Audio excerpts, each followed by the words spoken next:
progressive Christian devotional in 3 minutes or less. Psalm 23 is recited a lot, especially during funerals, which makes sense. The death of a loved one is one of the darkest valleys we can go through. Though, of course, with everything going on in the world, it sometimes feels as if we are constantly walking through a dark valley. At least for those of us not privileged enough to be able to escape what is occurring.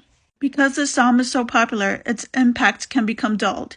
It can become another routine passage whose meaning is long forgotten. But this passage is beautiful and deserves another look. I've created an adaptation of Psalm 23. Of course, nothing I write will ever be as good as the original.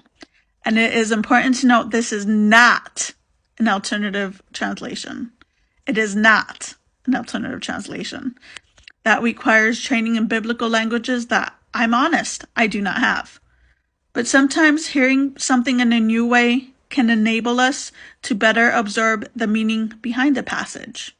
Consider this a creative reinterpretation, if you will.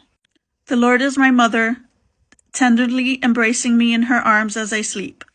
She nourishes me with her body. She guides me with her strong, loving hands. Even when the storms of life overwhelm me, she is with me. Her embraces bring me comfort. She lavishly provides for me. Her love is unfailing, and the presence of my enemies do nothing to temper her delight in me. She does everything in her power to ensure that my days, until I take my last breath, are filled with goodness and mercy. Her presence is my delight. In her, I find my home. Prayer.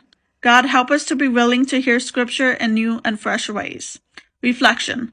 How do you ensure that Bible passages and stories that you hear on a regular basis do not lose its impact?